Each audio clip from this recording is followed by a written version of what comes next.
존경하는 국민 여러분, 김상희 부의장님과 동료 의원 여러분, 서울 은평구을 더불어민주당 국회의원 강병원입니다. 며칠 전 TV에서 새벽 버스에 몸을 싣고 일터로 향하는 분들을 봤습니다. 그분들은 말씀하셨습니다. 가진 것은 몸뿐이라 내가 움직이지 않으면 가족이 죽는다. 코로나가 무섭지만 일하지 않을 도리가 없다. 나라가 어려운 사람을 도와주는 일에 주저하지 않았으면 좋겠다. 정치권이 도끼 서린말로 정쟁에 몰두할 때 만원 버스와 지하철에 몸을 실은 국민은 마스크 하나에 의지해 하루하루 힘겨운 삶을 이어가고 있습니다. 임대료 못 내 죽으나 코로나 걸려 죽으나 마찬가지라는 카페 사장님의 절규에 왜 친구들과 만날 수 없냐는 아이들의 물음에 요양병원에 모신 부모님을 뵐 수 없어 애가 탄다는 슬픔에 우리 정치인은 왜 제대로 된 답을 못하는 것입니까? 국민이 간절한 호소와 마주하며 저는 제 자신에게 물었습니다. 나는 왜 정치를 하는가? 나는 무엇을 위해 국회의원을 하는가? 삶의 통째로 흔들리는 위기 속에서 국민은 국가가 무엇인지 또 정치는 국민에게 무엇을 해줄 것인지 묻고 있습니다. 이런 국민의 마음을 담아 총리님께 질문하겠습니다. 참 안타깝습니다. 저는 이 자리에 긴급 현안 질문을 통해서 이거를 바라보는 국민들이 저렇게 국회가 힘을 합쳐서 정부와 함께 한 목소리를 내준다라면은 곧 우리가 이 코로나의 악몽에서 벗어날 수 있겠구나 이런 희망을 주는 자리여야 되는데 여전히 또 우린 이곳에서 도끼 소리 말들로 서로를 핥히는 그 모습을 국민에게 보여주고 있습니다. 어떻게 생각하십니까? 또 이 자리가 정쟁이 될 거라고 이 긴급 현안 질문을 준비하시면서 생각하셨습니까? 원래 국회는 다양한 국민의 목소리를 대변하는 거니까 저는 야당이 이제 국민 전체는 아니더라도 좀 그런 말씀도 하실 수 있다고 생각합니다. 그래서 이제 저도 정부니까 그냥 순한 양처럼만 할 것은 아니고 할 말은 정부도 해야죠. 그렇지 않습니까? 그렇지만은 야당에서 말씀해 주시는 내용은 잘 경청하고 챙겨야 될 부분은 잘 챙기는 그런 게 정부의 태도여야 된다고 생각합니다. 이 코로나 백신과 관련해서요. 미국 같은 경우는 초기 자국의 개발 단계부터 백신사들이 10조 가까이 투자했습니다. 우리 대한민국도 이렇게 큰 돈을 투자할 수 있는 여력이 되거나 제도적으로 보완이 되어 있습니까? 이제 미국이나 선진국들이 얼마를 했는지는 모르지만 아무튼 그 다국적 제약사들이 백신 개발할 때 거기다가 조건 없이 선금을 줬다고 하는 것은 사실인 것 같습니다. 금액은 미상입니다만은 우리나라의 경우에도 국내 백신 개발하는 제약회사 바이오 업체에게 R&D 지원을 합니다. 그런데 아마 그 규모는 100분의 1이나 아니면 그 이하일 것으로 그렇지만 우리 대한민국도 이제 나름대로 국력이 있고 또 앞으로 바이오 헬스 산업의 선진국으로 가야 된다고 생각하기 때문에 또 백신 국가주의의 희생양이 되지 않고 우리 스스로 백신을 개발할 수 있는 역량이 있어야 되기 때문에 큰 금액은 아닙니다만 국회의 동의를 받아서 국내 백신 개발 업체들에게 R&D 자금을 지원하고 있습니다. 그리고 임상을 위해서 필요한 자금들을 부족하지만 지원하고 있습니다. 만약에 말입니다. 우리 작년에 초반기에 모더나나 화이자에 우리 국회에다 동의를 요청합니다. 우리도 5조 정도 모더나 화이자 미국의 제약회사들에게 먼저 선투자합시다라고 했으면 우리 국회가 어떤 모습이었을 것 같습니까? 글쎄요, 좀 속된 말로 하면은 제정신인가 이렇게 판단하셨겠죠. 그랬을 겁니다. 우리가 지금 결과를 가지고 얘기하는 겁니다. 캐나다가 아까 김미애 의원님 말씀하셨습니다만 인구 대비 500 어떤 분은 아까 인구 대비 7배를 확보했다고 그랬는데요. 우리나라가 그렇게 많은 백신의 물량을 확보한다 그러면 국회가 승인했을 것 같습니까? 저는 뭐 어림도 없을 거라고 생각합니다. 사실은 이제 작년에 독감 백신을 정부가 한 3천만 명분 정도를 확보를 했는데 이제 국회에서 좀 증량을 해주셨어요. 증량을. 그래서 실제로는 더 확보를 했습니다. 그런데 70%만 쓰고 30%는 이제 폐기를 해야 되는 그런 상황에 처해 있습니다. 그래서 저는 총리로서 이 코로나19 백신은 필요한 양만큼 제때 확보한다. 그러니까 아니 백신을 돈 주면 1억 명분도 살 수 있고 2억 명분도 살 수 있죠. 돈 주면 그걸 노력하면 그 양을 못 사는 게 아닙니다. 살 수 있는 겁니다. 이 재화는. 그런데 국민 세금으로 사는 거 아닙니까? 그렇죠. 그럼 우리한테 필요한 만큼 사야 되는 것이지. 그리고 나중에 이제 평가를 받을 거예요. 이게 너무 적게 샀다, 아니면 너무 많이 샀다.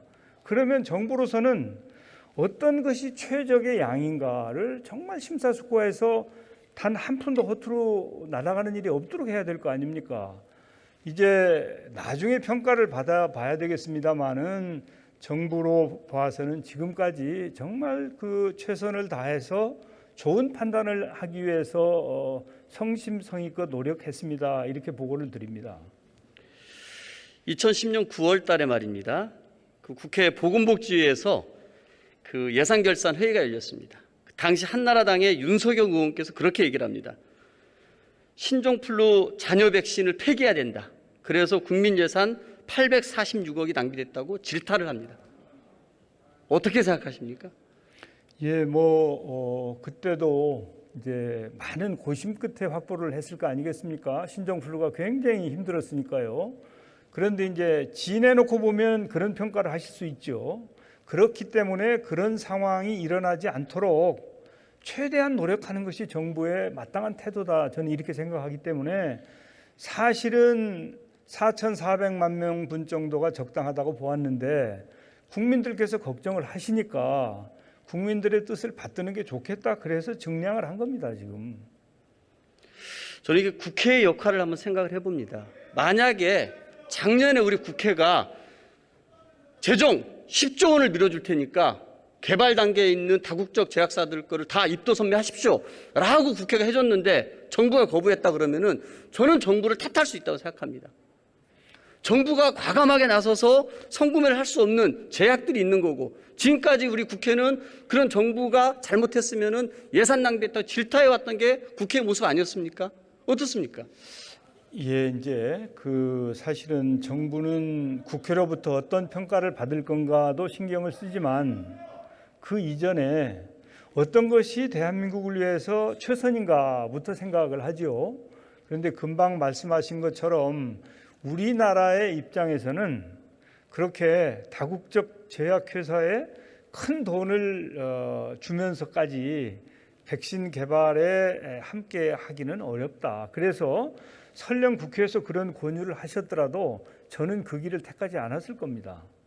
그 대신 이제 지금은 우리 국내 기업들에게 R&D나 임상 예산을 조금씩 지원하고 있는데 국회에서 만약에 이걸 좀 더 지원하면 좋지 않겠냐 이런 권유가 있었다면 아마 그런 부분은 긍정적으로 실행했을 가능성은 있지만 다국적 제약회사에게 엄청난 돈을 선구매 혹은 그냥 조건 없이 이 제공하는 일은 현재 우리로서는 그렇게 우리가 선택할 수 있는 길은 아니라고 저는 봅니다.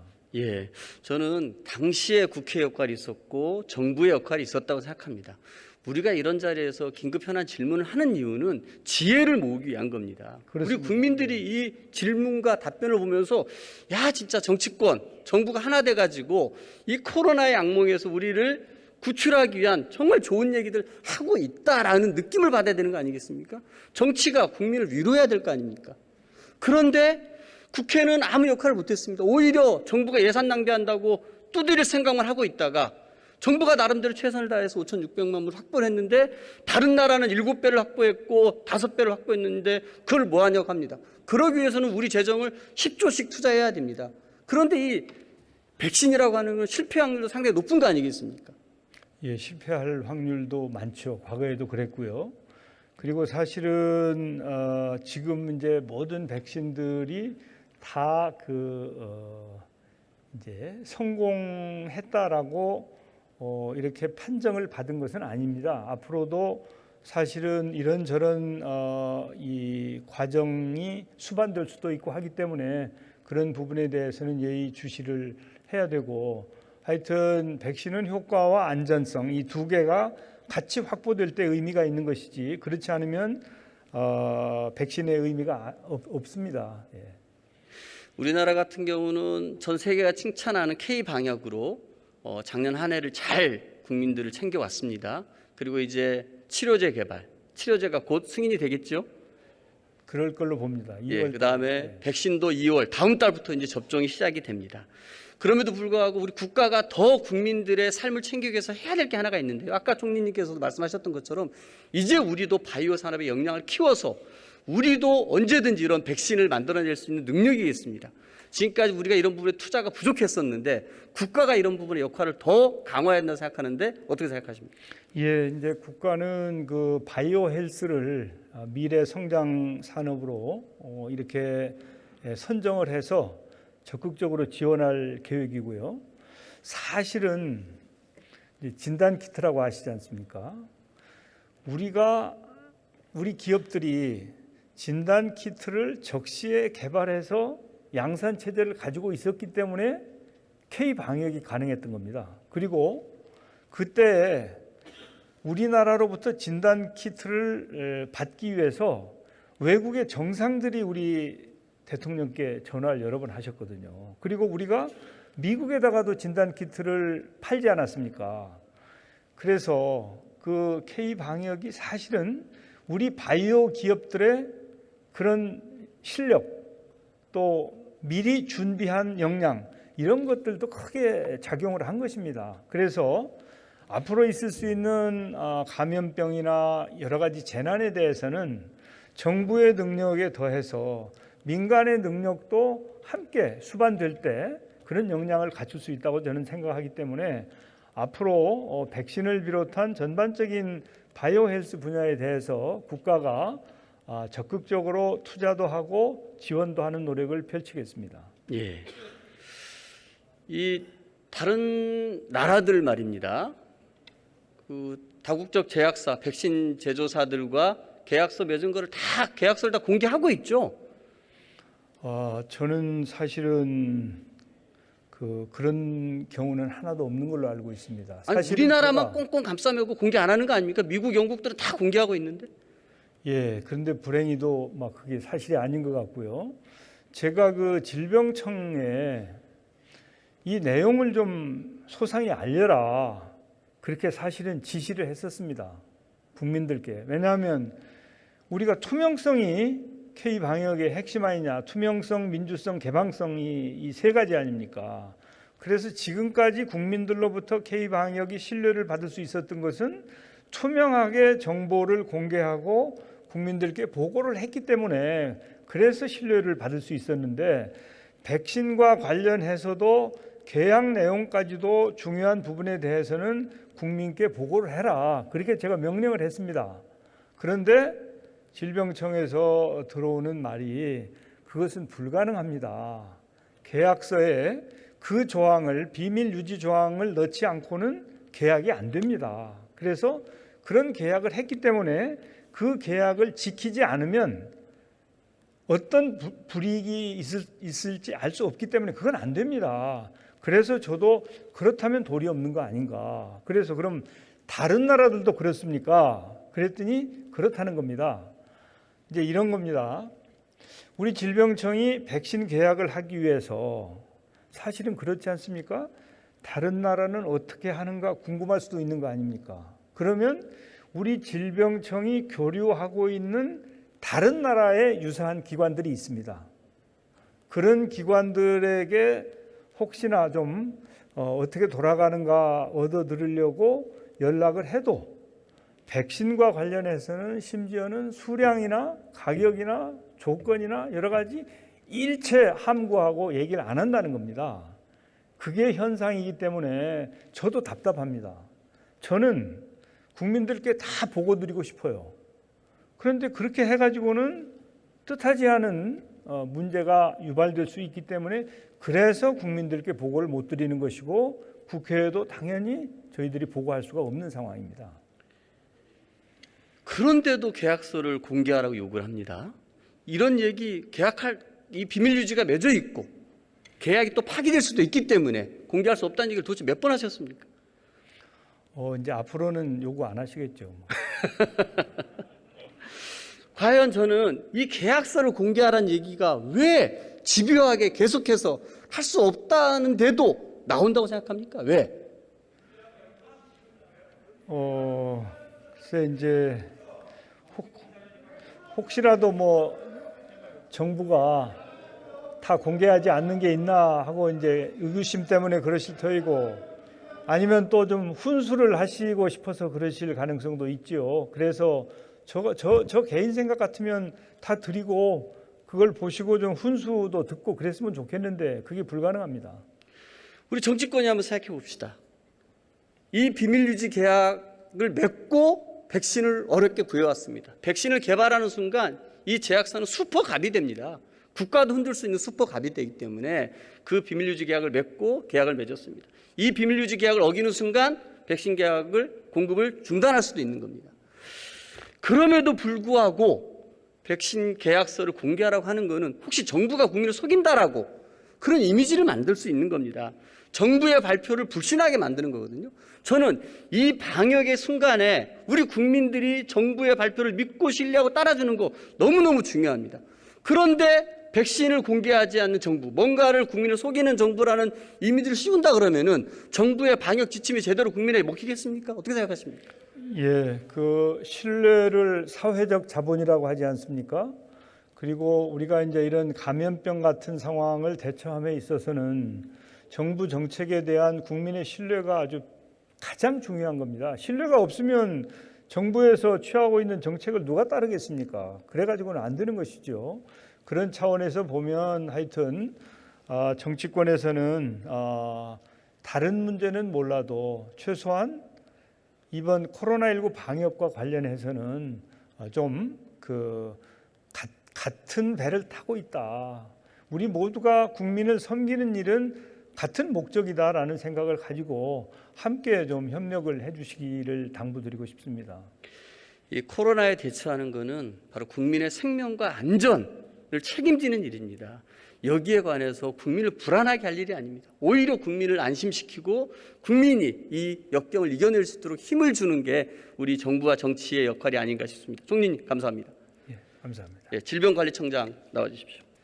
총리께서도 몇 번 말씀하셨습니다만 집단 면역은 우리 국민 몇 프로가 접종해야 가능하고 언제쯤 실현될 수 있을까요? 집단 면역은 전체 국민의 60 내지 70% 정도가 면역을 획득해야지 가능한 걸로 보고 있습니다. 근데 다른 전문가들은 그거보다도 더 높은 수준도 필요할 수도 있다는 그런 지적들도 있습니다. 대략 60에서 70% 정도 보고 있습니다. 언제까지 하시겠습니까? 현재 저희 계획은 인플루엔자 유행이 시작되기 전인 11월 정도까지는 집단 면역을 형성하는 걸 목표로 하고 있습니다. 이번 코로나 백신은 인플루엔자하고는 달리 2번 접종을 3주 내지 4주 간격으로 해야 되는 그런 또 특성이 있기 때문에 2번 접종까지를 완료하는 데는 조금은 시간이 걸릴 거로 보고 있습니다. 영국이 작년 12월 8일에 접종을 시작했습니다. 네. 우리는 이제 다음 달부터 접종을 시작하지 않습니까? 집단 면역 형성되는 것이 이 간격의 차이만큼 관계가 있습니까? 아마 국가별로도 이제 초기 접종은 시작을 하지만 대규모의 접종을 어느 시기에 할 수 있을까에 대해서는 국가별로 좀 차이가 있을 걸로 보고 있고요. 다른 나라들도 집단 면역을 형성하는 데는 한 3분기 내지는 4분기로 예측을 하고 있는 걸로 알고 있습니다. 프랑스 같은 경우는 국민들이 다 접종을 잘 안 해서 지금 추세라면은 전 국민 집단 접종하는데 400년 걸린다는 기사를 봤습니다. 어떤 상황입니까? 일단은 집단 면역을 확보하기 위해서는 여러 가지 요소가 필요한데 일단 백신이 확보가 돼야 되겠고 두 번째는 백신을 접종하는 체계가 잘 가동이 돼야 되고 더 중요한 건 국민들께서 백신을 수용하고 맞아주셔야지만 가능한 일이라고 보고 있습니다. 그래서 이 세 가지가 다 어려운 일이라고 생각하고 있고 이제 저희는 백신 물량은 일단 확보가 된 상황이고요. 세심하게 접종 계획을 잘 만들어서 단기간에 많은 분들이 안전하게 접종을 맞을 수 있게 시스템을 만드는 것을 지금 노력을 하고 있습니다. 다만 이제 국민들께서 얼마나 백신에 대해서 수용해 주시고 또 협조해 주시느냐가 또 중요한 관건이라고 보고 있기 때문에 그런 면에서는 소상하게 설명드리고 또 전문가들께서도 또 설명드리고 하는 그런 소통이 중요해서 그 부분도 잘 준비를 하도록 하겠습니다. 그러면 작년 12월 8일에 접종을 시작했던 영국, 이제 다음 달에 접종을 시작한 우리나라, 집단 면역 형성과는 또 상관이 없겠네요. 아마 이제 집단 면역을 확보하는 시기는 지금 이렇게 예측하기는 어렵겠지만 영국 같은 경우는 지금 속도로는 100년이 걸린다는 기사를 봤습니다. 이제 아마 개선이 조금씩 될 거라고 보기 때문에 다들 모든 나라들이 집단 면역을 확보하는데 그런 도전을 다 갖고 있다고 보고 있습니다. 미국 사례, 영국, 프랑스, 이스라엘 사례를 다 벤치마킹 하실 거고 반면교사 삼고서 연구하고 계실 텐데요. 우리나라 같은 경우는 그런 철저한 연구 속에 최대한 빨리 국민을 접종시키지 않겠습니까? 최우선 접종 대상 선정이 시급한데요. 어떤 분들로 언제 확정하실 계획이십니까? 현재 예방접종을 하는 목표는 크게 두 가지입니다. 하나는 사망률을 줄이고 또 보건의료 시스템이 붕괴되지 않게끔 필수 의료를 유지하는 게 첫 번째 목표입니다. 그래서 1단계로 저희가 접종을 준비하고 있는 거는 보건의료 종사자, 의료인들, 의료 종사자에게 접종을 해서 의료 시스템을 보호하는 게 첫 번째고요. 두 번째는 주로 지금 사망이 많이 일어나고 있는 요양병원이나 요양시설에 계시는 그런 고령의 어르신들을 접종을 해서 사망률을 줄이는 그게 두 가지가 이제 가장 초기 1단계 접종의 목표고 대상입니다. 두 번째는 이제 집단 면역을 확보하는 거기 때문에 저희가 우선순위를 정해서 고령 어르신들 또 만성질환자들 이런 분들부터 우선적으로 접종을 확대해서 60 내지 70%의 면역을 확보하는 두 가지의 목표와 단계로 진행이 될 예정입니다. 예. 그 접종 대상자가 원하는 제약회사 백신을 선택할 수 있는 것인지, 내가 원하는 장소와 시간에서 접종을 할 수 있는 것인지, 아니면 정부가 이 집단 면역을 빨리 형성하기 위해서 지정을 하실 것인지 어떻게 하십니까? 현재는 접종 계획에 대해서 전문가들 의견도 모으고 있고 또 예방접종 전문위원회 또 감염병관리위원회 심의를 예정하고 있습니다. 저희가 지금 생각하기로는 예방접종 백신의 종류의 선택을 하기에는 어려울 거라고 보고 있습니다. 그리고 접종의 우선순위를 저희가 정해서 기간과 이런 걸 정하는데 최대한 백신의 특성과 접종 대상자에게 이게 잘 맞게끔 하는 그런 접종 계획에 대해서는 전문가들의 심의를 거쳐서 시기별로 아마 정리하면서 진행을 할 것으로 계획을 하고 있습니다. 이 대상자를 선정하고 구체적인 접종 계획을 하는데 계획에 차질이 없어야 될 것 같고요. 외국 사례들도 철저하게 반면교사를 삼으시고 여러 차례 이 시뮬레이션도 하셔야 될 것 같습니다. 철저하게 준비하고 계십니까? 네, 예방접종 실행 계획에 대해서는 철저하게 준비하겠습니다. 네, 감사합니다. 보건복지부 장관 나와주시죠. 감염병에 대응하는 것, 그리고 이런 코로나에 대응하는 데 있어서도 이 과학이 가장 기본이 돼야 되지 않겠습니까? 네, 그렇습니다. 가장 과학적인, 그리고 전문가들의 의견이 가장 우선시돼야 될 것 같은데요. 작년에 그 독감 백신이 상온에 노출됐던 사건 기억하시죠? 네, 그렇습니다. 이 106만 명분이 폐기 처분됐죠? 네. 근데 당시에 왜 106만 명분만 폐기 처분하냐? 전량 폐기해야 된다는 주장이 있었습니다. 어떻게 평가하십니까? 그때도 상온에 약간 잠시 노출됐던 그런 백신에 대해서 소위 이제 콜드체인이 유지됐던 되지 못했던 백신에 대해서 전문가들의 조사를 통해서 특정한 그 부분만 폐기하기로 그렇게 결정한 걸로 알고 있습니다. 그런데 왜 전량 폐기 주장은 왜 나왔죠? 국민들께서 불안해하시기 때문에 이제 그런 주장을 하신 것 같습니다. 전문가들은 상원에 노출된 것도 안정성은 괜찮지만 그래도 불안해하시니 폐기했습니다.